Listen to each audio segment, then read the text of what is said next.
Hello there everyone, and welcome again. This is something kind of interesting to me, in that this is probably the first game where I've actually been sent a press release.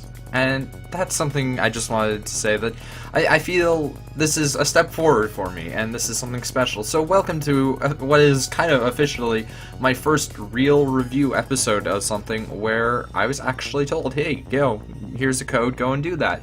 So today what we're doing is Futurlab games, and well, not just Futurlabs and Curve Studios, which is the PC porting side of this. Their game Velocity Ultra. Velocity, I believe, was a PlayStation game. The company Futurlabs signed on with Sony to make a couple of games, and they ended up making Velocity, but now they're making this higher def version. I think it was released for the PlayStation Vita a couple months ago. It is being released tomorrow, actually, on Steam. So, you know, if you guys are watching this, you're getting a little bit of a sneak peek of what will be on the Steam version. If you have seen this game or own this game on the other consoles, well then, but I'm not really a Sony player. So, there's that. But, yeah, without further ado, let's just get a little look at this game. I've played a couple of levels, but it is a pretty long-ass game, and I used to play a game very much similar to this on my Zune, which, if you guys don't know, were like Microsoft versions of iPods, but really terrible. So this is kind of your standard arcade shoot-'em game where you fly around in one direction specifically, but you can go from side to side, shooting at whatever comes into your path, and slowly making your way towards the objective, with a couple of twists, as dependent on the level, there can be certain things you have to complete, like a time limit is always in place on every level. But there will be levels where you'll have to make it through like a minute or so, which is really hard, and sometimes you're not paying attention to those times. Yeah. So anyway, this apparently I did pretty well here, so let's check it out.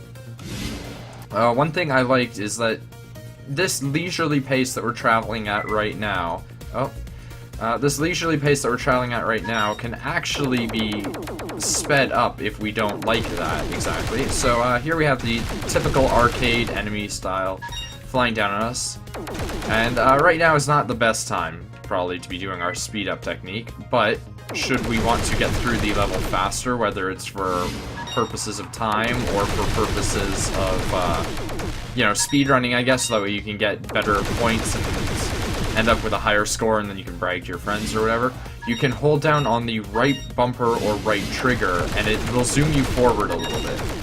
Which, you know, personally is something that I actually kind of like the idea of, because a lot of these space-based arcade shoot-'em games, they're just really slow, and they move at this pace forever, and you're stuck doing this with this, you know, admittedly awesome little firefly tail that's coming off of you here. But you're stuck doing that for 5-10 minutes while you wait for the level to go through, you fly back and forth, and nothing really happens. But in this, you can just press a button, and oh, you're up ahead, and there's the enemies, you blow them up, you fly ahead, and you just try and avoid blowing yourself up. Now, with these areas, you can actually teleport into places using the kind of, I don't want to say gimmick, but I don't want to say feature. I guess it is, in, you know, the most accurate ways, the feature of this game is that your ship is pretty much the only one known to teleport for whatever reason. There is an overarching story, I'm not gonna lie, I did not pay a great attention to it, but I believe the general concept is your ship is sort of a rescue ship, and you have to go and rescue the people who are trapped in these things, which are escape pods. Oh, thank you for the achievement there, by the way. So you have to rescue the escape pods, and eventually aliens show up, and you get into the actual combat of the game rather than just the environmental distractions. If you sit back there and wait, you're basically going to get crushed, but you don't have to worry about flying into anything killing you, except for maybe the alien ships, which, you know, I don't recommend flying into alien ships anytime ever, unless you're that one guy who was in, what was that movie called? Independence Day, the one who somehow flew his ship straight up into another ship and just blew it up. And he was in like a standard plane or something like that, but regardless, I'm saying I don't recommend flying into a spaceship. But as you can see, the levels are fairly short. Nothing groundbreaking, really, but it's a fun little game. And it has these kind of neat illustrated cutscenes in here. They basically come in like 1s to 3s usually. There are not particularly lengthy cutscenes for the most part. Oh, this is the level where I actually have to rush that I was telling you guys about earlier. So, excuse me if I don't say too much during this part, but this will mostly be me trying not to screw up here. Oh, like I did precisely there. Like, this is my strategy. I don't even care about those people. They can burn in hell for all I care. Well, actually, they're not going to burn in hell. They're going to die in the cold vacuum of space alone and wishing that they had some sort of companions to keep them in that time, you know, desperation and sadness.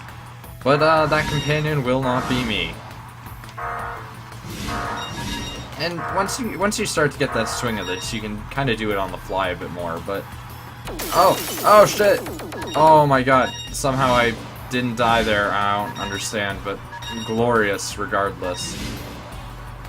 Okay, I think we're near the end. Okay, maybe not. One thing that I did find a little bit annoying was I was told that this was going to be coming out on Steam. I was not given a price. However, judging from the graphics and the playstyle, I'm going to go ahead and venture that this is probably at most a $10 game. If you're getting it for around $5, you know, it's not my usual game. I'm not going to lie. But if you're getting it for a relatively cheap price, I'd recommend picking up this game if you just kind of want something to waste time on between doing things.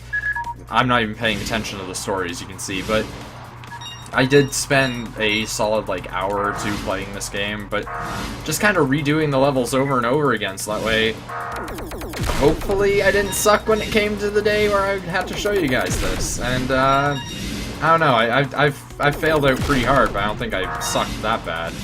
As you can see, I'm just kind of skipping a lot of this stuff because I'm not going for the scores. I'm just kind of trying to show off the game a little bit. There are buttons on the controller. Oh yeah, by the way, this game is entirely controller enabled. I think that the only thing that they told me about in terms of like a warning is that they haven't coded the X-Patter stuff for all the controllers that could be possible. But if you got your, you know, default Logitech, default Xbox controller, it works. It's good. They have a keyboard setup as well, but I'm not much of one for the... Oh, I just completely owned myself there. Who knows? Maybe I was throwing. I wasn't throwing, but I'll let you guys think that I was. But anyway, they have the controller enabled, they have the keyboard completely enabled. Let's try something a bit harder here. I don't think I've done any of these ones, so we'll do one that I don't know anything about. Oh, jeez. Yeah, let's just blow that up. Okay. But keyboard and mouse, wow, okay. That was kind of really dumb of me. This is why I should research the areas that I'm in beforehand. But they have the keyboard and everything all... Oh, you can fling bombs with B, apparently. In retrospect, I probably should have kept playing well beyond the point of the tutorial, but I honestly didn't think that the tutorial... Oh. You have to angle your bombs, which is admittedly kind of frustrating. But I guess if you're a person that plays things like Spelunky, you're used to that. God damn, if I don't play me a lot of Spelunky. Anyway, to get back off the tangent that I've been on for the past 28 hours and 69 minutes, you can play perfectly fine with the keyboard. I've tried. It's a little bit trickier because this is, you know, a game more or less designed with stick in mind. But, yeah, just gotta work with what you got, basically. Like, I don't blame them personally. This is the type of game that I would not want to be playing with my mouse by any stretch of the imagination. Oh, I'm glad that I teleported into what could have potentially been my very own demise. Oh shit, basically. Look at all these things just trapped in there. Oh, okay. Guess I'm not going in there, but whatever. I guess we have... I don't think we have unlimited bombs. Oh no, you do have unlimited bombs. Okay, this isn't like most space games then. Your bombs are unlimited, which is something I was worried about. I was thinking that maybe I was going to end up having no bombs by the end of this and sit there and find a boss and then go against the boss and be like, well, shit. But nope, you can just do that. So whatever, basically. Just blow shit up. Do whatever you want. You're like 12 years old playing a space game. I think the difficulty with bombs comes with the having to aim them more or less, though. Boom, boom. What did I just do? Boom, boom, boom, boom. Okay, well, I guess this is basically just all the game is going to be for me now. Just blow shit up. Because, why not, basically? Oop. Wow, you don't even have to make direct contact. This is kinda OP, not gonna lie. It's kind of like if you can afford to, you might as well just use bombs all the time. Oh, I guess I took some damage.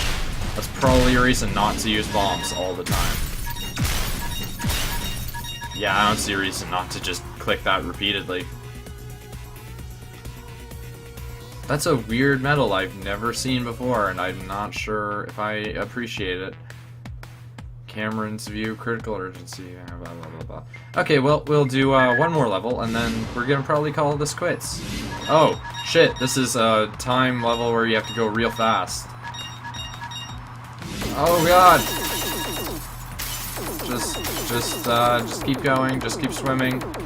Do that whole thing from Finding Nemo. Or do my strategy there, which appeared to be working fairly well. Oh shit, I just blew myself up. Okay, my strategy does not work at all. I have lied to you people. You fine people have been lied to. Oh man, I almost blew myself up again there. That would not have been something that I would have appreciated going out on that note. Oh man, another couple seconds, this isn't good. Oh, I almost did it again. I did it again. Come on. Oh my god, okay, we made it out. Anyway, so, as I usually say with these sort of games, whether or not this is your type of game depends entirely on whether or not you like it. I find this game is a fun way, like if I just have 10-15 minutes that I need to waste, that I can just sink some time into this. I can play this for some entertainment. I don't know the price, so I can't tell you that, but it's coming to Steam. If you're not a fan of this on Steam, you can get the older version for the PlayStation, and I'm pretty sure PlayStation Vita is going to, you know, have it up there, considering that's what I read. And, again, no price, so I can't tell you guys. But, if you like this, thanks for watching. Pick up Velocity Ultra. It's made by Futurlabs. It's made by Curve Studios. Whichever one you want to say. That's who it's produced by. Check it out, guys. Thanks for watching.